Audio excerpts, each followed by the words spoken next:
Hello, and welcome to the latest installment of the Wizard Files, the special interview series where we go behind the scenes with the people who made Wizard Magazine and the comic book professionals who filled its pages. Joining us today is a celebrated creator who, in addition to working with Mirage Studios, with Teenage Mutant Ninja Turtles back in the day as an editor, writing Hellblazer for DC Comics, helming the Darkness and the ambitious universe at Top Cow, we may get into that, but also wrote some of the most memorable and transformative comic book stories that set the stage for the 21st century at Marvel on titles like Inhumans, The Sentry, Peter Parker, Spider-Man, and Origin, just to name a few. He has continued to bring that imaginative storytelling to the forefront of his work to this day, and we're excited to have Paul Jenkins here to chat. Welcome, Paul. This is great. What a great intro. Thank you very much. That's fantastic. Yeah, I mean, like yours is a name that has just come up over the last like 2, 3 years worth of Wizard magazines we've been covering issue by issue. Paul Jenkins is just there constantly. It is exciting, like to get your take on that era for sure. But first things first, the Sentry is back in a new series as of the day we're recording this, and that first issue just came out. And I want to talk about how that came together in more detail in just a minute. But let's go back real quick to the introduction of the Sentry to the comics buying public in 2000, because we did talk to Christopher Lawrence a little while back, who was the Wizard staff writer who handled all the, I guess we'll call them imaginary history reports that Yeah. were published in the magazine to build the buzz. But from what we took in the interviews of the time, it seemed like you were initially not on board with that approach of announcing the Sentry as a lost Stan Lee creation. So how were you kind of won over to the idea of promoting your book that way? And how do you feel about it all these years later?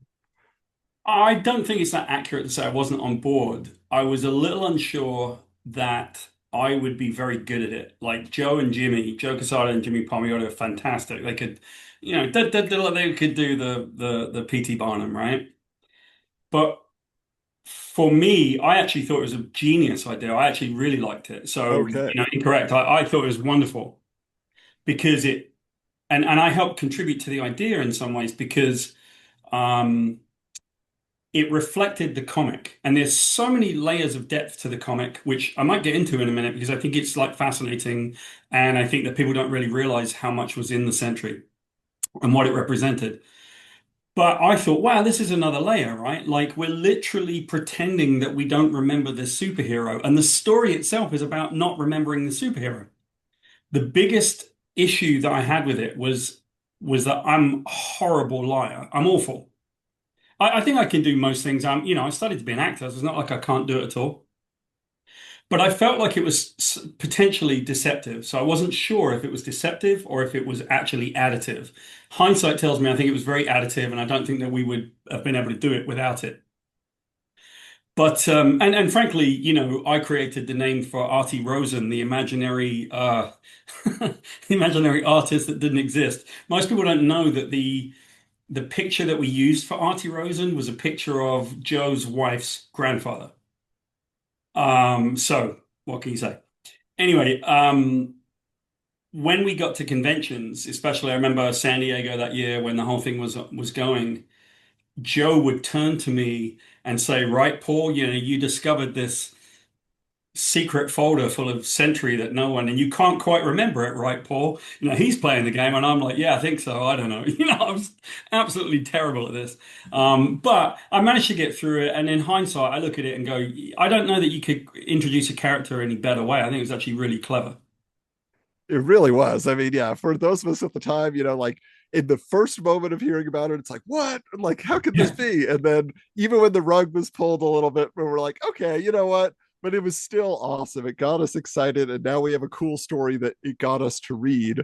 How did you feel about your relationship with Wizard at the time and getting involved with them and promoting it there? So you have to go back to those days. I think you probably go back to like the last 3 years of the 90s, 97, 98, 99, early 2000s, right? Wizard was very important because we didn't have the internet there. You're looking at like information that's coming out about comics and you're buying it and reading it and dissecting it. So I think you're digesting it with more comprehension than now when you're just blasted all the time. Yeah. I think for comic creators, you sort of find yourself on the top 10 and go like, oh, wow, look, I made the top 10 and try to pretend that you weren't impressed with yourself. But it was kind of cool. It was cool to be mentioned.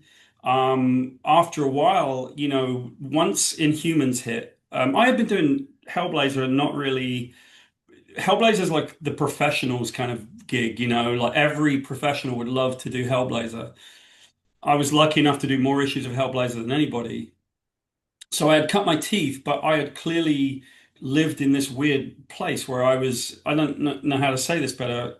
I was a little bit more like Alan, right? I was more like the literate kind of guy that really thought that you could tell these great stories that were very human. And then I was around a lot of comic book fans, and who also worked in the industry, and they were like, "I just did Doctor Doom as a giant robot," and I'm like, "That sounds fantastic. I have no idea what you're doing, right?" So it's a really cool time with loads of new things. But I'd come out of a place in Vertigo where I was like not known for doing superheroes at all. And then they asked me, "Do you want to try superheroes? Because we think it would be really interesting to get a guy like you to do them." We did Inhumans and it won an Eisner, and they hadn't won one in years. And they just kind of came to us and said, "Okay, you know what, do whatever you like." And they gave me Spider-Man, they gave me Hulk to fix. So now Wizard is contacting me all the time for my opinion as if it's interesting, right? And I'm like, sure. So it was great, but it was I'm not a guy that seeks the spotlight very much. So Interesting. Okay. Yeah, Wizard definitely, I think, tried to almost train up a lot of creators, right? To be like, hey, you're going to be the guy now. We're going to come to yeah, you. Speaking of the yeah. guy, I do want to ask real quick, just because of this era, what we're seeing both in like letters that he's sending into Wizard and like features they would do. Joe Quesada, it felt like he could win anybody over to his side. She just had like endless charisma or something. I'm just curious, what was your personal experience with Joe as an editor in chief when you're getting into that era? Yeah, I mean, Joe and I were quite close actually. I used to go and stay at his house in New York, and I think that he trusted me very much. And there's a great story about his very first editorial conference. If you go back to those days, I'm going to guess that editorial conference was maybe 1998, 1999, and the Inhumans had come out. Maybe 2000. The Inhumans had come out. Joe was now the editor in chief, and we won this Eisner. And now, like Bill Jemas, who was the publisher, he's the president. I think he was very fond of me, and so I would talk to Bill, and I would talk to, and because I'm kind of a punk, the way that I would talk to Bill is like I'd swear at him and go, "Yeah, whatever, mate." I just treat him as normal, and I think he liked that. He's like, "I don't know what this guy thinks he is, but he's." So we go to the first editorial conference, which is where we devised, where I had pitched the origin of Wolverine. But the thing to understand is that all of the editors in those days were so used to going to editorial conferences and getting a pink slip that Mm. everybody was terrified. Everybody was thinking they're going to get fired today. And Joe was like, that's not happening. Like, we were, myself, because I had editorial, I'd been an editor for 7 years. That's why they invited me, because I crossed the line between editorial and creative. And Joe and Bill Jemas, every one of us wanted to kind of say, man, this is great, isn't it? It's exciting. But everyone at the conference was a little bit like, are we going to get fired today? And there are some interesting moments at that conference. I will not forget Bill Jemas kind of standing up at one point and saying to everybody, listen, you um you have to understand that you can make good books, and we're not going to tell you what to make now. You make good books and we will sell them. That's what our job is supposed to be. So go make good books. Like go run free with the beasts of the fields. And the editors are looking at each other like, what did we just hear? So there was a moment we broke for lunch. This is when the pitch for War in Origin came about. But we broke for lunch and Bill Jemas came over to me. And I'll never forget it. I was making a burger and he kind of stands next to me and he said, Paul, I need to ask you something. Very happy with Inhumans. I like the way you work. I think we'd started Sentry at the time. And he asked me, you're a pretty affable guy usually. So how come that I'm watching you this morning and you are just grumpy and you've got a frown on your face? And I said, that really depends, Bill, on whether you want me to tell you the truth or just blow smoke. And he said, tell me the truth. And I said, well, you're supposed to be the house of ideas. So how come every time someone has a good idea, you fucking say no? Right? And Bill got taken aback. And I said, look at it, man. You, everyone's terrified. You can't say anything good. There's nothing interesting. Grant Morris and I were quite friendly in the day. I said, Grant and I got off a conversation one time where Grant said to me, look, I could do 500 good comics in a row and I could do Arkham Asylum. And then I go to them and I say, I want to do Arkham Asylum too. And I never understood why they just go, I'm not so sure about that, Grant. And he's like, I've already done 500 successes. Why not? And I used to feel the same way. Everything was geared towards saying no at that time. And here was this emergence of something where you were saying yes. And so it really took a shift. It was like a paradigm shift for Marvel that Bill Gemma stood up and Joe stood up and said, cut it out. Let's do something that means something. Let's do interesting books. And that's really what you saw just after Marvel Knights. That's what you saw was like, let's go make these books. Yeah, it felt like Joe Quesada was saying, look, if you just bring in creators and let them do what they do, you're going to have a big seller. Let's Yep. just apply that to our entire company. Why are we not doing that? Well, Yeah. I think you can see that right now with the Absolute line at DC. Oh yeah, for sure. Right. Yeah, it's they're doing amazing work over there. I do want to ask this too because it feels like now here we are 25 years later after that period, and a lot of that crew is back with that same magic. You have Joe Quesada and Christopher Priest doing the World to Come, and Jimmy Palmiotti's writing the Punisher, and you have your latest series of the Sentry. And so you're back.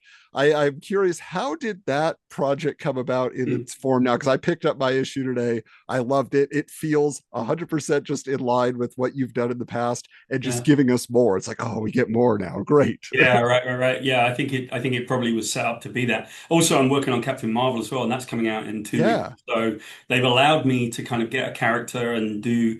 I think I have this like brand, right, Adam? I think there's this like thing that I do that maybe other people don't do or very little. I'm probably known for it. I tend to just kind of go core and go like we're doing about the psychology, and it's great. It's really nice to have giant robots in it that you can punch. But I've always felt that you don't care about the fight unless you care about the people in the fight. So at its core, what I'm doing with Sentry is very emotional. And if you like the first issue, by the end of the third issue, you're going to be bawling your eyes out. I'll tell you right now. It's very emotional and it's very grounded in people. And so I think what Marvel did correctly is when I talked to CB when I came back, I'll tell you how it came about. It's very simple, actually. Yeah. Um, I hadn't been at Marvel for a long time, and I think it was to do with me being like an insider outsider kind of person. I've never really been a comics insider. I live in Atlanta. I don't see anybody except at conventions. I don't really do the sort of politics is very important to do on your online profile or any of that stuff. I believe the work speaks for itself. Also, because I live in Atlanta and I work across different media, I work in game design, I work in film, television, I work in different media, right? And so it was okay for me to not be doing comics. But at a certain point, I will tell you, and I mean this, I missed my friends. I missed talking to Tom Brevoort sometimes or whomever, I missed these people. And I had been reached out to by David Bogart and Marvel, and he just said, "Look, the film people would like to talk with you." And I'm in Atlanta, and they're filming in Atlanta, and so I was lucky enough to work on the Thunderbolts. Jake Schreier did an amazing job. He really took what I said to heart, and I'm very. It's a weird thing that when I met Jake and when I met Lewis, Mm-hmm. so Lewis is going to be kind of weird, but I'm proud of you, man. Like, I'm proud of you because I think you did it the way that we had said it should be. And so, because I had a good relationship with the Marvel film people, and I had seen the guys I haven't seen in so long, like I saw Dan Slott and sort of, Tom Brevoort at San Diego that year, I think, and said hi. And I was like, man, I should not be there. This is where I made my career. But I really built my career. I mean, I started at DC with Hellblazer, but I really built my career at Marvel. And I miss these people and I miss writing comics. I think it keeps you creatively sharp. So I said, I think it wouldn't be the worst thing in the world to think about coming back. And they were cool because they were like, hey, we need someone who can do the Sentry. Because they knew that the character was popular. But I think they had really struggled with how to write him. So one thing led to another, and I talked to CB and he said, Paul, just do the thing that you do. Like, don't do, let's tie up this or that in continuity. Go write a story that's a story that you would do. And in a sense, I think any Sentry reader could probably read my first series, my second series, and this series and be fine with the Sentry. It would be what they need, you know? Yeah, it really feels that way, and especially with the artist you have now, because your Yeah. second series, John Romita Jr., he's an icon. It doesn't quite fit the moodiness of the psychological. Didn't always Yeah. reflect in that. So with this new artist that you have working with you on this is just like pulling. It feels very similar to the Jay Lee, but modern. It has a little bit Yeah. more of a modern touch to it, and it's a wonderful start. So I can't. Yeah, I'm definitely putting that on my pull list. I got to see Thank you. the Thank rest. you. Yeah, I'll Christian Rosado is really great. And what happened is I get, assigned Christian essentially. They asked me a couple of times different artists, but relatively early it was Christian. And when I looked at it, I knew that Christian would do this thing that you have to do with my writing and you have to do with the Sentry. If you care about the camera movement and the meaning of these moments, right? When he's introspective, when he's thinking to himself, there's a very good opening sequence in this book. Hopefully, not too much of a spoiler here, where Bob is just sitting with his dog looking at the moon. And they're just sitting on top of the watchtower and they're looking at the moon. And he's sort of, his own narration says, you need to go talk to someone because he's just struggling, right? Christian got it. He understood where to place Bob's hand on the dog, where to walk with the dog, where to kind of remove you from it, where to bring you into it. So now when someone throws a punch, you care. If the sentry gets hit, if the dog gets hurt, if the Hulk gets hurt, you care about these people because you care about their relationships. And that's been the way that I've only ever done comics.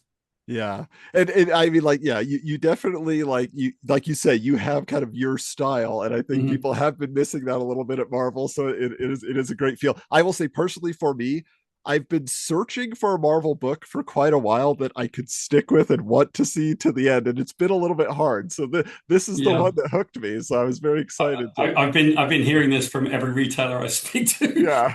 and they're a little bit like, "We want this. I'm glad you're back," kind of thing. And Yeah. can you write everything? And I don't know. It's not that. That's not the. That's. It's more like it's cyclical. And I think that Yeah. DC are doing a particular thing that Marvel need to catch up to, which is to really find consequence in the storytelling, and that consequence will come from characterization. It really will. Exactly. It won't come from something else. Yeah, now obviously, like one of the big mysteries for a long time, until the second series is the origin, the actual origin of the Sentry, and that was finally revealed. But going back real quick to the origin of Wolverine, I do just want to get your take here because again, as we recall being reported in Wizard, I believe you and Bill Jemas kind of had to go to Joe Quesada and convince him it was a good idea. And there's another element to this, which is you're there at the beginning and they go through a series of like the super hot new writers at the moment and it comes back to you. They're like, why don't we just go with Paul? Like all these other people feel overwhelmed. So I'm curious to get your take on that Yeah, development. that didn't happen. That didn't happen. Okay. I don't think they went through loads of people. Maybe they did, and I don't know about it. But I think it Yeah. was relatively clear how it would work. Simply because I think I originated the idea of doing the origin of Wolverine, and it came from that conversation. So let's go back, rewind 10 minutes. Yeah. I had just said to Bill, "How come every time someone comes up with a good idea, you fucking say no, right? Like this is crazy." Bill, to his credit, immediately said, I don't disagree with you. I think you're right. I think everybody's terrified here. I don't. I see what you're saying, and what they knew was that when I had pitched Inhumans, the old editorial staff had said, "No, this isn't going to last." I mean, I let's just put it this way: I'd run into one of the old school editors, people there who had come bombing around the hallway, found me in the Marvel offices in the hallway, ran up to me and said very excitedly, like a demented gerbil, Inhumans, it's not going to last more than one issue, and then booked it down the hallway. And I'm like, well, nice to see you, I guess. Like, what? We pitched it. The old school were like, well, I don't see the value in these characters and all that, right? And Joe and Jimmy were champions for Jay and I. But one thing that we both knew, we all knew, was they never edited a word. I don't think I barely got edited a single word from when I started at Marvel Knights all the way through till the end of Civil War. They would just let me write it, very little editorial stuff. And I think that was good, right? I think it helped. Because I love my editors. I do great with editors. My current editors, Mark Panisha and Lauren, are fantastic. And they add to the story, right? But essentially, Marvel just let me do what I did because I think they were like, whatever that wizardy shit is that you do, just go do that. And so I was allowed to kind of have that freedom, but that freedom was needed. And so I had gone to Bill and I said this. Bill and I went over to Joe. Bill said immediately, I get it. And I said, why do you always say no to things? Right? And Bill said, well, what do you have in mind? And I said, I don't know. Like if I said, well, I told him about my conversation with Grant. And I said, like, if they said, like, well, let's do the origin of Wolverine, you'd say no before you thought about it. But I don't think that you would have a bad thing. All you do is you answer like, where was he born? What was his name? You answer a few things and you put it in a character study. You care about the person, you care about that character. Now you can go do the origin of Wolverine Fallout for 10 years. And what did they do? They did Wolverine Origins for 10 years. So I was right. Bill says, yeah, we go pitch it to Joe. Joe's immediate reaction was no. And then he thought about it relatively quickly and said, Bill said, why not? And Joe said, you know what? I have no idea why not. So he's very quick to understand this. I'll never forget Joe standing up and pitching it, and all of the editors in the room just going, no way, no way, no way, you can't do that, you can't do it. And Bill standing up and saying, you can't even say why not. And that's how the origin of Wolverine came about.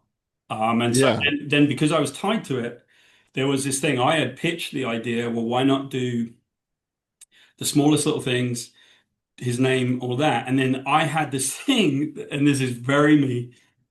It's actually pretty funny. So I was saying to them, well, he has a healing factor, so maybe he just went nuts and his brain made him forget all the things that hurt him. He has like PTSD, and that's why he can't remember. And they're like, say that again. That's brilliant. And I said, okay. And I said, I thought that's what they did because I don't read comics.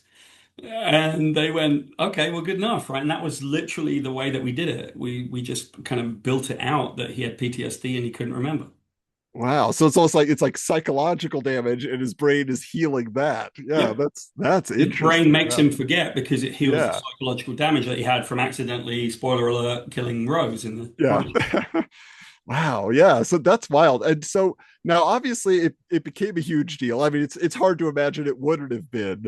But like in the issues that we're reporting on right now, it was like the number one like back issue because Marvel was only printing a certain amount. And so Yep. people couldn't get their hands on it. So that created more of a frenzy. What do you remember being the main like reaction at the time? What were you hearing, like whether it was, editorially, like in the office or from the fans, if you were ever like running into them? Like, were people happy with how it turned out in your It was mind? insane. Yeah, it was insane. First of all, the day that it came out, I was working on a video game because I work across different media.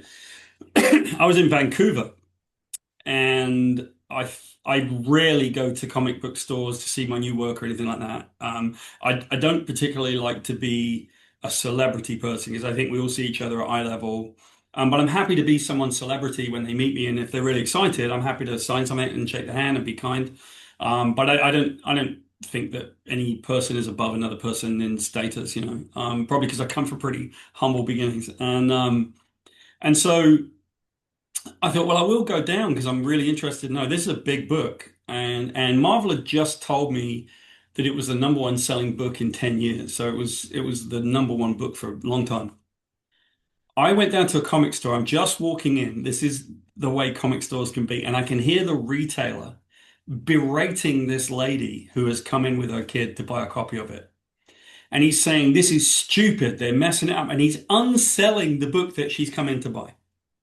She wants to buy it because a kid, she's a new customer wanting to read a book, and this retailer's yelling at her that this is stupid and they're ruining Wolverine. And she's just like, I just want to buy a book. And I'm standing there, of all people, watching this. Now, I didn't actually say anything because I never would, but it fascinated me that there would be this backlash from a retailer. And I thought, oh no, this is going to be disastrous.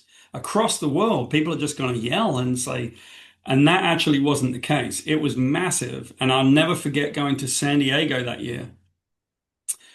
So here's a great anecdote. When I was a kid, I was an editor. Well, who was I editing? I was Neil Gaiman's editor. I was Alan Moore's editor. I was Dave McKean's editor. I was George Pratt's editor. And all these people are like massive in the industry. Kent Williams. So I used to be, as their editor, I used to run interference when they would do signings with Tundra Publishing or Mirage or anything like that. I'd be the young guy and I'd be like, okay, everybody hold back. And, Dave McKean would come up and I'd make sure that Dave was not kind of harassed unduly and that people would move through the line. And that was my job. Now it's 6 or 7 years later and I'm like superstar. I go for a drink with Dave and George, Dave McKean and George Pratt.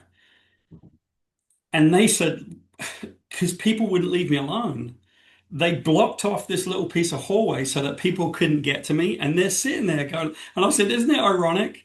A few years ago, I was doing this for you. And they're like, this is crazy. I've never seen anything like it. Well, we get up to go, and someone tries to buy me a drink, and someone else tries to buy me a drink, and they start arguing amongst themselves. And I'm in the middle of this. One person pulled me, another person pulled me as well, and they ripped my clothing like the Beatles, and they started yelling at each other, and I was stuck in. So the phenomenon of Wolverine Origin was suddenly this thing that I had not expected it to be. It was massive.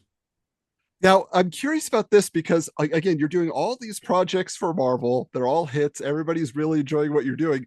But concurrently, you're also heavily involved in trying to pull together the continuity of the Top Cow universe of titles. You literally have a book called Universe, and Yeah, you're overseeing basically the production of their books as a continuity editor, right? You're making sure everything fits together.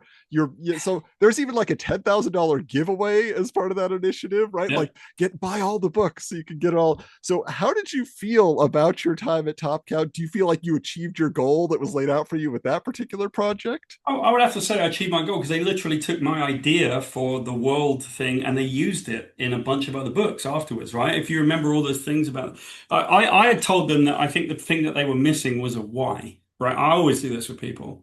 Why? You've got the darkness, you've got the witchblade. Well, what are they? And they didn't know. They couldn't say, well, I think the darkness or witchblade is this or that. And And so we had the Rapture was the next one that I had done. And I said, I'll tell you what it is. Okay, I'm going to write this out for you. You've got the Rapture, you've got the darkness, you've got the blood wheel, and I made up all these things. And I said, every single one of them, there's these 7 artifacts. And Sarah Bazzini wields the Witchblade. Jackie Estacada has the darkness and Tom Judge has the Rapture. And there are 4 other ones or 5 other ones, whatever. And when you pull them all together, it's the answer to the ultimate question. Because in this universe, God has gone missing. And so you don't know why. And then when you find out, you realize that God has gone missing because he hates his own creation. He's jealous of it. And so when you put them all together, the darkness is, I want to say, the soul.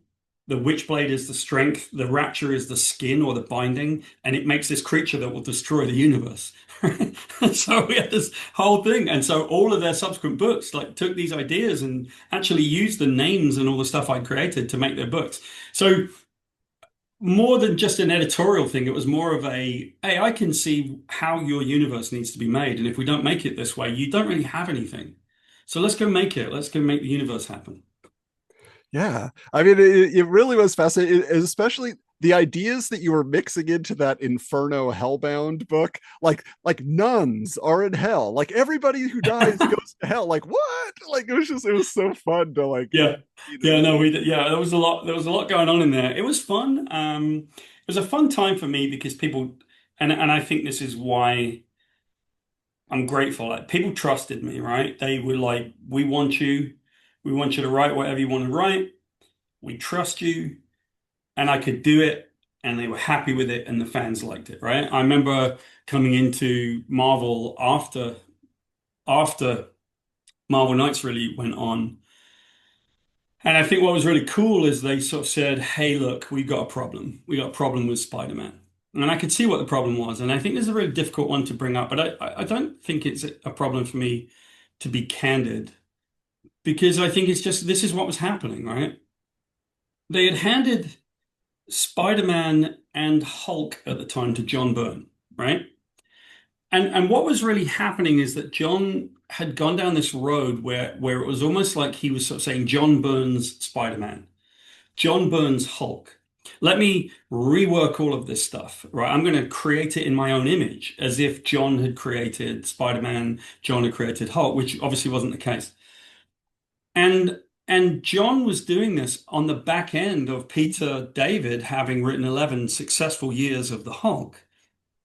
And I think there was this one, they sent me this one book that John had done, and in it, the Hulk takes off from Earth and jumps through the middle of an airliner and kills 183 people. And I had said to him, like, there's no coming back from that. Like, he's a mass murderer at this point. It doesn't really matter if he kind of says, like, oh, sorry, I didn't mean to do that. I was the Hulk. They're like, we don't care. So I think it had taken the Hulk and Spider-Man, and they were really struggling in those days. I know that when we took over Marvel Knights, they had been talking about canceling Spider-Man because they'd already canceled Daredevil. So they were canceling Spider-Man. It was really in a tough place.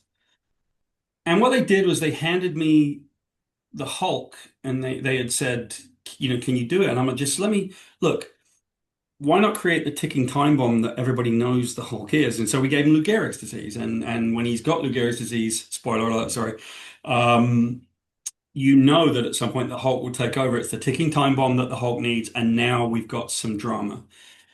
They had asked me for 2+ years. Ralph Macchio had asked me to write Spider-Man. I told him no. I'm like the only person that ever turns down Spider-Man, right? And the reason I said no was because I couldn't fathom what this clone saga was, and none of it made sense to me, and none of it had any meaning, in my opinion. And then one day I went, I think I know what to do. And I called Ralph up and said, I've got this short story where he feels overwhelmed by his life and he's just pinned down in a dream by all the comic panels of his past because it's too much continuity. And he fights it and he fights it, and they keep flying off until it's just him and the Vulture and Dr. Octopus, and they're all fighting on top of a rooftop. And he's like, I'm back where I want to be. And this is like Web Spinners number 12. Essentially, after this tragedy he's been through, they're all gone, and it's just him on the rooftop, and out walks Gwen Stacy. And that's the girl that he loved. That's his true love. And he says, I want to stay with you. And she says, you can't, you have to wake up. And it's really tragic. And at that point, I knew what to do with Spider-Man. So I called up Ralph and I'm like, Ralph, are you still into it? He's like, yeah, I would love you to work with Mark Buckingham. And so we took over Spidey, and we were the quiet revolution. We were I believe that Bucky and we turned Spider-Man around. We weren't the massive sales hog that Spectacular was always going to be. We were Peter Parker Spider-Man. But we turned it around. We did 9 months of that. And then Joe Straczynski came in on Spectacular. And now suddenly you add like the supplemental book that was doing really cool core stories. I did so many single issues. My editors hated it. Marvel hated single issues, and I love them. And I think we should do lots of them again. So that's what happened. And I think it was very healthy because they allowed us to do core stories and not like 5-issue series, you know? Yeah, definitely. I mean, I think like, and Wizard was very happy. Wizard was so critical of Spider-Man, like from the Clone Saga on. They were Yep. never satisfied. They're like, Marvel's taking it, Marvel's taking it. You come on, they're like, oh, they're doing amazing things now. They're telling good they loved, the one-off stories as well, just the single issues. Yeah, And so, yeah, yeah, so that was a wonderful time for sure. I think that brought a lot of people back in. Now, the one thing you were bringing up there though is like casting off some bits of continuity, things like that. And that is kind of why we're talking right now. We posted right. an article for Wizard 124 where you and Mark Waid were basically asked to kind of break down the perception of comic book continuity and storytelling, kind of explain to you what really matters. Yeah, And so it felt like maybe, all this time later, you might have some additional thoughts to add to that. I'm just curious, like we live in a landscape of multiverses and specialty yeah, where continuity maybe is not as heavily focused on, but yet there's still those people who want to feel connected to the years that mattered to them. So how do you approach things like that? Yeah, I mean, I remember that talking to Wizard back in the day about that, and here's how I think, right? Back in the day, I was like preaching sometimes when I was there because I have a very different background. Like I'm not a background in comics. I studied to be a filmmaker. I didn't grow up with comics because I grew up in a very poor family. We didn't have comics. I had probably three or four of them. And the comics I did have were a couple of black and white British reprints of Marvel. So I had a Spider-Man comic and a Daredevil comic, and I had a few EC, the old Uncanny Tales and Amazing Fantasy in that. Had a few of those, and generally just the weekly British comics we would sometimes see. But we didn't have comics. So it was very surprising to me to end up in the comic industry, and I did because of my connection to Ninja Turtles and then through Tundra and all of that stuff. And now I began to love comics, and I was lucky. I was editing Alan Moore, for example, so I'm seeing these incredible comics get made. Um, and and what happened was that when I came into Marvel, they kept telling me, "Well, this has happened and that's happened," and you go, frankly, who gives a shit? I mean, who cares that Mary Jane at the time had been downed in a plane crash? Who cares? Right? Like, and so I developed this thing that I've used in my college lecture, which I think I could probably relate to you and you'd understand it, right? I'll give you two stories. Story number one is by Stan Lee and Steve Ditko.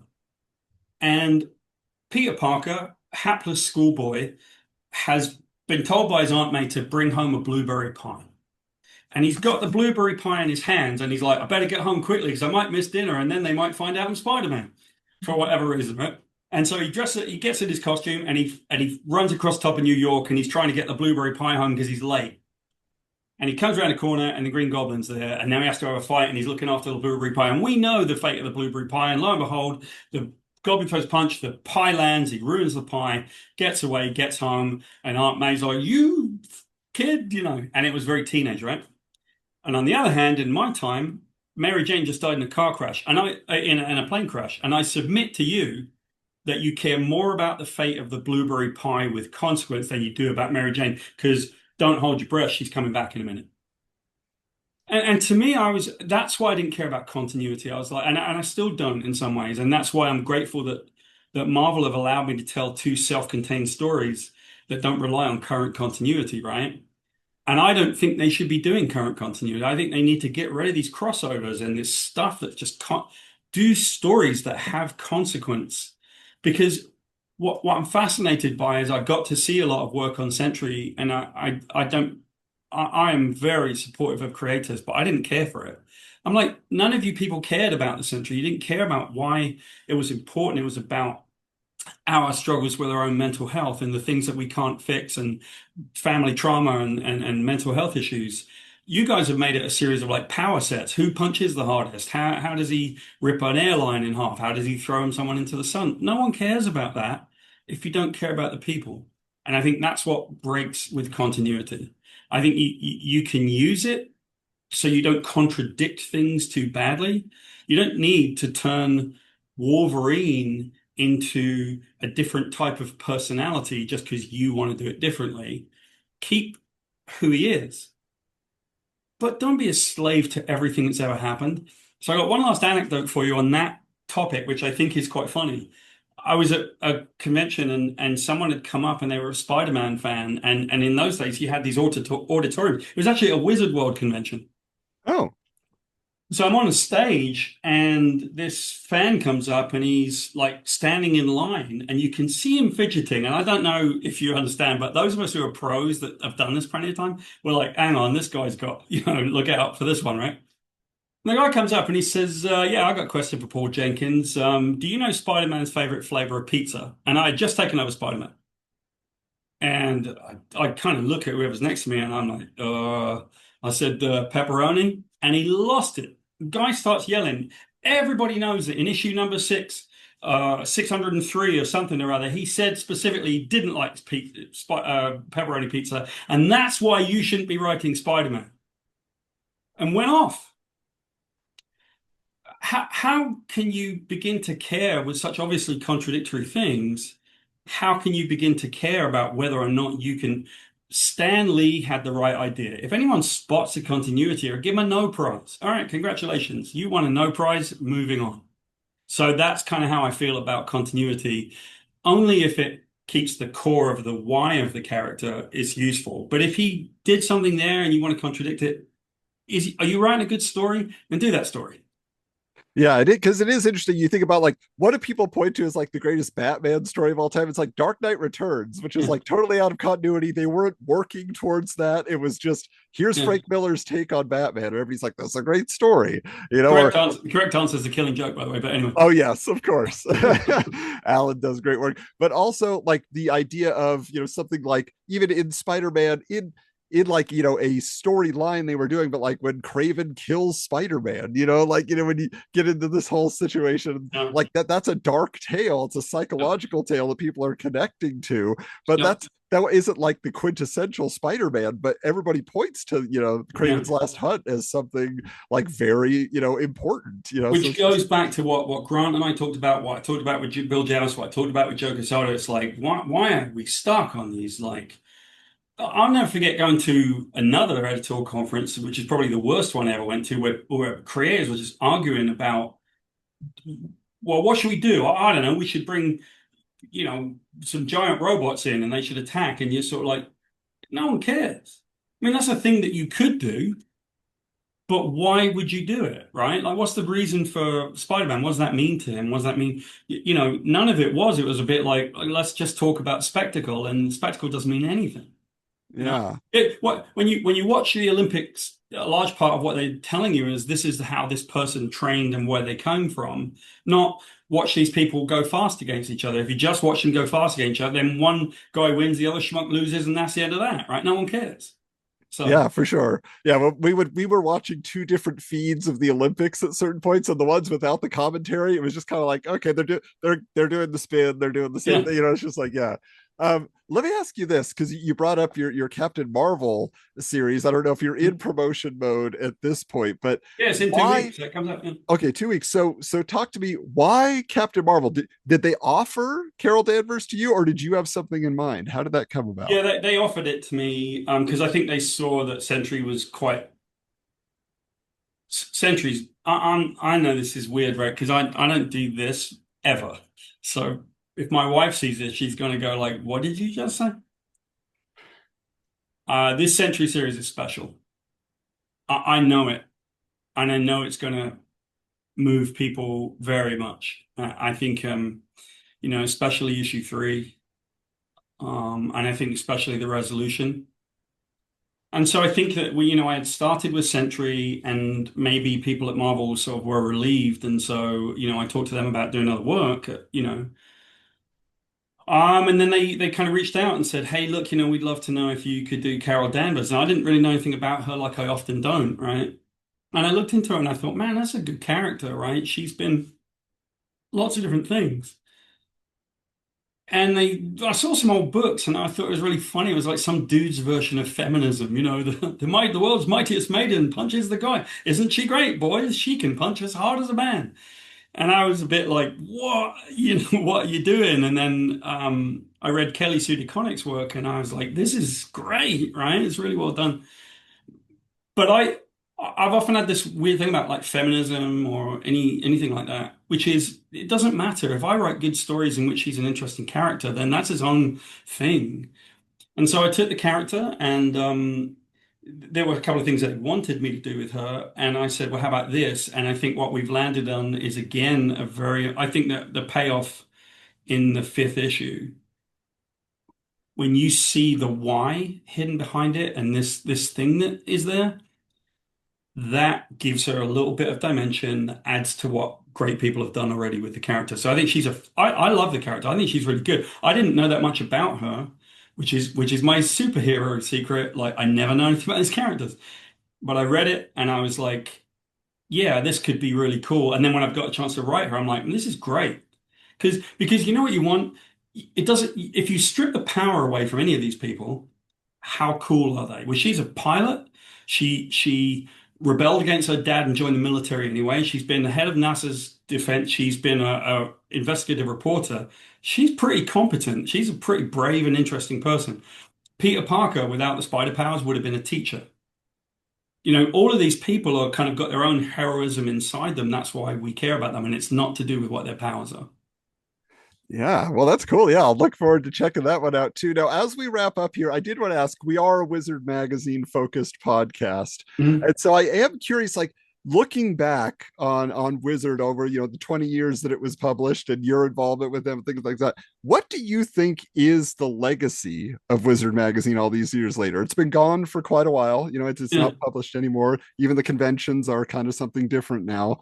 So what is your thought about Wizard? When you were there and interacting with Wizard and seeing it and being excited by it, like one thing you have to understand is that I think comic fans would have these great places of excitement, right? Sure, it would be conventions, but without a convention, it would be Wednesday when the comics come out. And then where did you understand your shared relationship with other comic book fans? Well, it wasn't through a message board. They kind of existed in the 90s. They actually did, but a few message boards, like CompuServe or whatever. But you might or might not have been on there, but you shared it through the Diamond catalog or the Heroes World catalog, whatever, all the books that are coming out. So you could kind of glom over them and look them out and work out which ones you wanted. That was cool. And then everything that you understood about it was what you got from Wizard. Wizard gave you the top writers, it gave you insights, it gave you new up and coming people, it gave you new titles. And it was quite powerful. I remember talking to Gareb, meeting him, Gareb Shamus, the first time, and sort of getting along with him quite easily because I think Gareb cared. I think Gareb cared about comics, and I think he cared about what happened, and he liked. If he didn't care, he certainly liked comics. He really liked them. And so I think that Wizard represented this place, this kind of like little grail place where people could go and they could read their nerdy things and look at what was new and maybe check out something that they hadn't thought about. And so think about that from my perspective. I'm in the maelstrom of suddenly, oh my God, like Inhumans went nuts, now Sentry went nuts, now Wolverine Origin went nuts, and I'm suddenly this elevated kind of person. Um, and I'm living behind the scenes. I was behind the scenes at Marvel watching Wizard report on it, and they worked with us on the Sentry hoax. So I think it was culturally very relevant to the fandom of the time. And that fandom has expanded into game fans and big sets of fans and TV show fans and all of that. But Wizard was this place where people would kind of see it distilled into one place and they would be able to kind of look at all this really cool stuff and get excited by it. It was very good for galvanizing excitement. Yeah, for sure. It is nice to have that central location because you can relate. Oh, did you read this article in Wizard? You can talk about, their opinions. Now, were they an influence? They certainly were an influence, They were, and it's funny. There's an interesting thing. This is quite a snippet. So one time, Joe Quesada called me up, and he said to me, "Hey, do you know anybody that isn't getting any attention or that people don't know that could come into Marvel creatively?" And I gave him two people. That's interesting. Most people don't know this. So the first was Sean McKeever, who wrote The Waiting Place, and he ended up following me on the Hulk.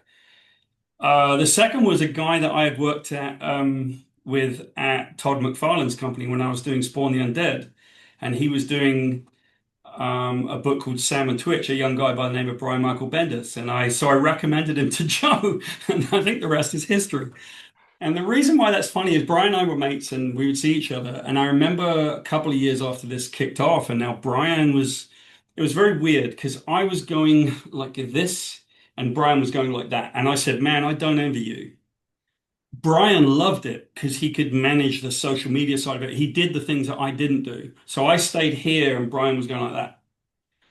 And he said, "Yeah, like it's weird, but Wizard was instrumental in seeing Brian and he loved it and he kind of accessed it and used it to his benefit. And so Wizard propelled Brian more than anybody, I think."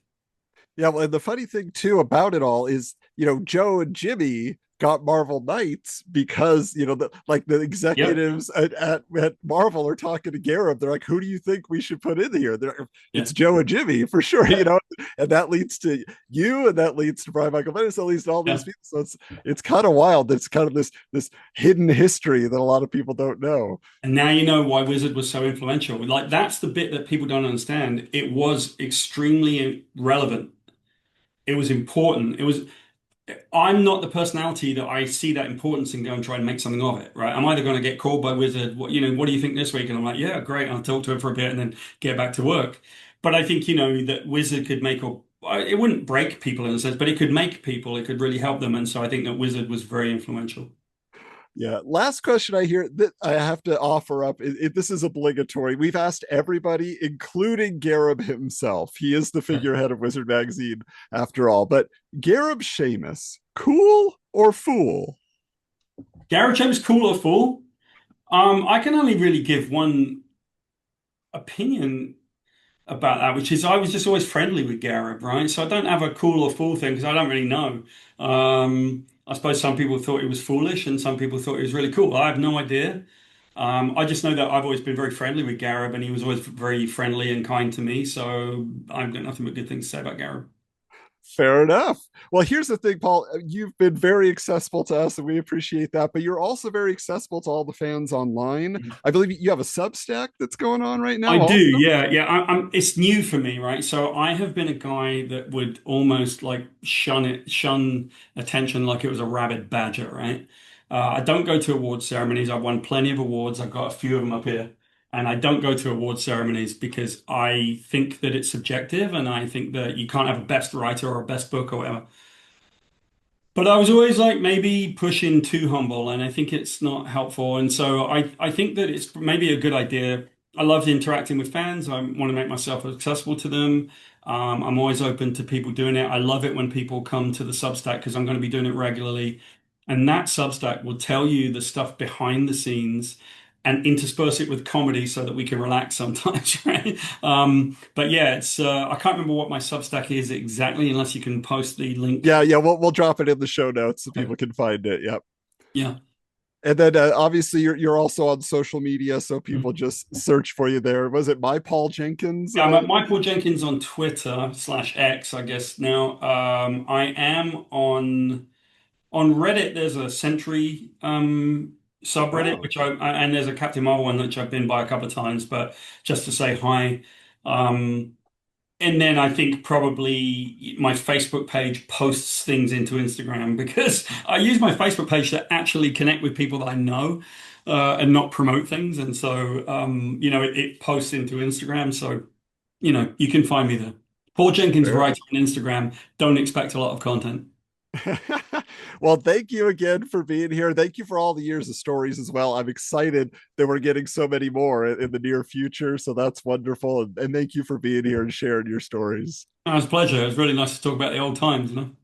And that does it for our interview with Paul Jenkins. We want to thank him so much for being here, sharing those stories about the old days. Very entertaining. But also, hey, be sure to check out what he's got on the stands right now. The Sentry #1 is at your local comic shop. Got my Jay Lee variant cover here. But want to make sure that you are also staying connected to Wizards, the podcast guide to comics, in our main podcast form. Where actually, if you go back, the last 4 or 5 episodes, we've been talking a lot about Paul. We talked about the origins of Origin as reported in Wizard Magazine. So it's good to get Paul's take on that, as well as all these other projects that have come around. We have over 375 episodes covering every issue of Wizard Magazine from the 90s. But we are continuing on now, going into the year 2002. Wizard had another decade of publication of lots of awesome comic book stories that you could be there along for the ride, going back in time,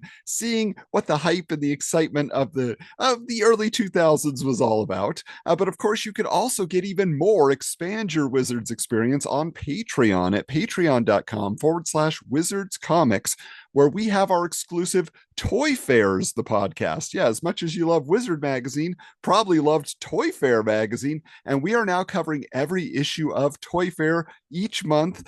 We just finished up issue 2. So, yeah, you can still hop on early to that train. $5 a month to join our Patreon, but you get so much more. You get early, uncut versions of our episodes. For example, this interview with Paul Jenkins had a few extra minutes of conversation before we got the main interview started. Some very fun behind the scenes stories there as well. Plus, you get a PDF scan of every issue of Toy Fair and Wizard Magazine that we cover, so you can flip through it digitally for yourself. And we also have lots of other exclusive videos and early release videos that we put on Patreon. It's just a great community to be a part of, so we invite you to join us at patreon.com/Wizards Comics. Of course, also, you are connected here on YouTube if you're watching this video version, so we want to make sure that you look out for our Comic Card Crazy videos, our haul videos, and more. And stay connected on our social media at Wizards Comics, at Wizards_Comics on Instagram. As you are wanting to stay connected, we do a lot of posting of the various scans from the issues. So you'll be seeing articles and ads and original art and all those things that appeared in the pages of Wizard over the years. So that we hope to have you on board this exciting nostalgia train. Go back and binge it all and catch up to the current timeline. But hey, until next time, we're closing the files.